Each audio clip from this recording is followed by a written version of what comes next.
Good morning friends, welcome to my new video. तो आज मैं स्टार्ट करने वाला हूं क्लास 7 का एक्सरसाइज 10.1।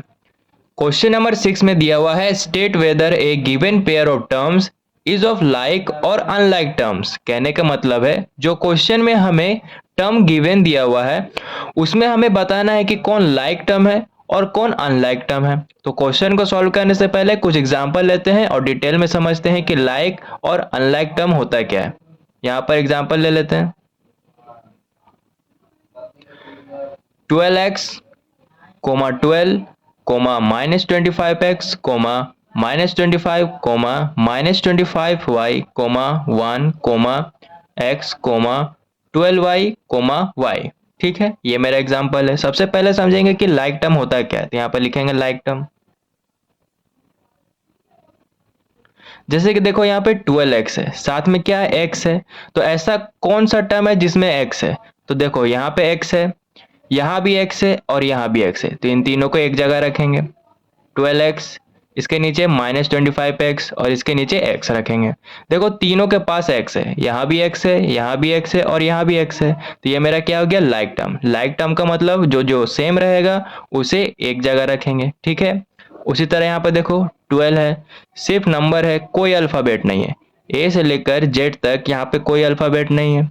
और इसके जैसा और कौन कौन टर्म है, -25 है, इसके साथ भी कोई अल्फाबेट नहीं है। 1 भी हो गया।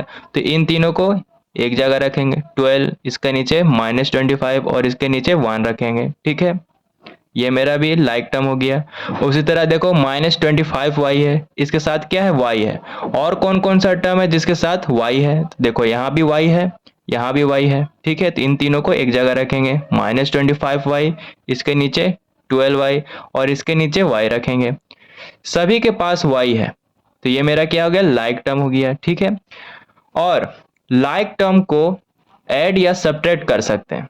क्या बोले, लाइक टर्म को ऐड या सब्ट्रैक्ट कर सकते हैं। जैसे कि देखो 12x में प्लस करेंगे -25x को, 12x में प्लस करेंगे -25x को। इसके पास भी x है और इसके पास भी x है, तब इसे ऐड या सब्ट्रैक्ट कर सकते हैं। ठीक है, तो प्लस माइनस माइनस हो जाएगा और 25x लिखेंगे। 25x में 12x माइनस करेंगे तो कितना आएगा, -13x आ गया। ठीक है, उसी तरह यहाँ पे 12 में प्लस करेंगे 1, 12 में प्लस करेंगे 1 तो कितना आ जाएगा, 13। तो लाइक टर्म में जो जो सेम रहेगा उसे एक जगह रखेंगे और लाइक टर्म में ऐड या सब्ट्रैक्ट कर सकते हैं। ठीक है, अब समझेंगे कि अनलाइक टर्म होता क्या है। तो यहाँ लिखेंगे अनलाइक टर्म। अनलाइक टर्म क्या होगा, जैसे कि देखो यहाँ पे 12x है और 12 है, दोनों अलग अलग है। इसमें x है लेकिन इसमें x नहीं है। तो इसे जब यहाँ पर साथ में रखेंगे 12x और 12 दोनों अलग अलग है, तो ये मेरा क्या हो गया, अनलाइक टर्म। ठीक है, लाइक टर्म में जो जो सेम रहेगा उसे एक जगह रखेंगे और अनलाइक टर्म में जो जो अलग रहेगा उसे एक जगह रखेंगे। ठीक है, और अनलाइक टर्म को ऐड या सब्ट्रैक्ट नहीं कर सकते। जैसे कि अगर हम 12x को 12 से प्लस करना चाहते हैं तो यहाँ पे प्लस नहीं होगा। क्यों नहीं होगा, क्योंकि देखो इसके पास x है लेकिन इसके पास x नहीं है। तो ये आपस में ना ही तो प्लस होगा और ना ही माइनस होगा। ठीक है, तो लाइक टर्म समझ गए हैं और अनलाइक टर्म भी समझ गए हैं। अब क्वेश्चन को सॉल्व करना स्टार्ट करते हैं। क्वेश्चन नंबर 1 में दिया हुआ है 1,100। देखो दोनों के पास कोई भी अल्फाबेट नहीं है, ए से लेकर जेड तक दोनों के पास कोई भी अल्फाबेट नहीं है, सिर्फ नंबर है। यहाँ पे 1 है और यहाँ पे 100 है।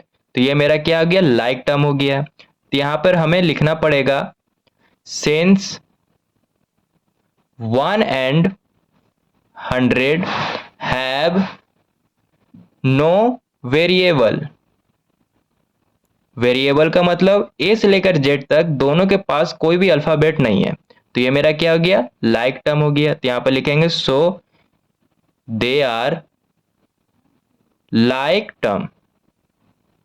ठीक है, इन 3 डॉट का मतलब होता है सो या देयरफॉर। तो क्वेश्चन नंबर 1 सॉल्व हो गया। क्वेश्चन नंबर 2 में दिया हुआ है -7x, 5/2x।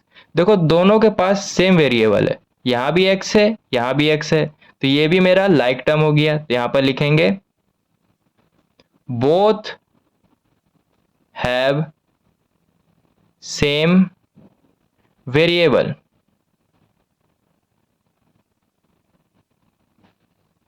एक्स, ठीक है।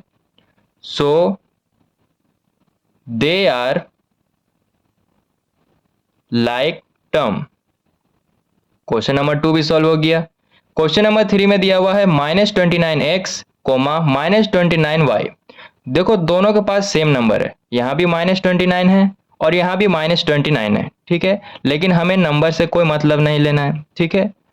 हमें सिर्फ वेरिएबल चेक करना है कि वो वेरिएबल सेम है या सेम नहीं है। जैसे कि यहाँ पे देखो x है और यहाँ पे y है, दोनों अलग अलग वेरिएबल है, तो ये मेरा क्या हो गया, अनलाइक टर्म हो गया। लाइक टर्म कब होता है, जब यहाँ भी x और यहाँ भी x होता, या यहाँ भी y और यहाँ भी y होता, तो मेरा वो लाइक टर्म होता। लेकिन यहाँ पे x है और यहाँ पे y है, तो ये मेरा क्या हो गया, अनलाइक टर्म हो गया। तो यहाँ पर लिखेंगे both have different variable, so they are unlike term। Question number 3 solve हो गया।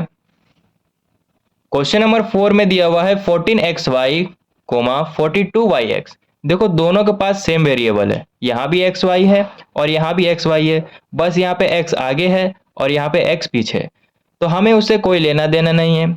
दोनों मल्टीप्लाई में है और दोनों के पास सेम वेरिएबल है, तो ये मेरा क्या हो गया, लाइक टर्म हो गया। तो यहां पर लिखेंगे both have same variable, so they are like term। Question number 4 भी सॉल्व हो गया। क्वेश्चन नंबर 5 में दिया हुआ है 4m² p, 4mp²। देखो दोनों के पास सेम अल्फाबेट है, यहां भी mp है और यहां भी mp है। अंतर क्या है, यहाँ पे m के ऊपर स्क्वायर लगा हुआ है और यहाँ पे p के ऊपर स्क्वायर लगा हुआ है, तो इस वजह से ये मेरा अनलाइक टर्म हो गया। तो यहां पर लिखेंगे both have different variable, so they are unlike term, ठीक है। अगर यहां भी m² होता और यहां भी m² होता तो ये मेरा लाइक टर्म हो जाता। अनलाइक टर्म क्यों हुआ, क्योंकि यहाँ पे देखो m पर स्क्वायर दिया हुआ है और यहाँ पे p पे स्क्वायर दिया हुआ है, इसी वजह से ये मेरा अनलाइक टर्म हो गया। क्वेश्चन नंबर 5 सॉल्व हो गया।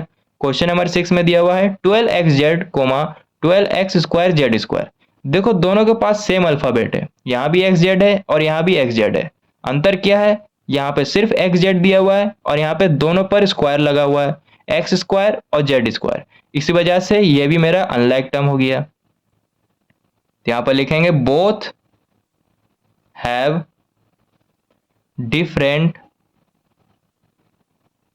Variable, so they are unlike term.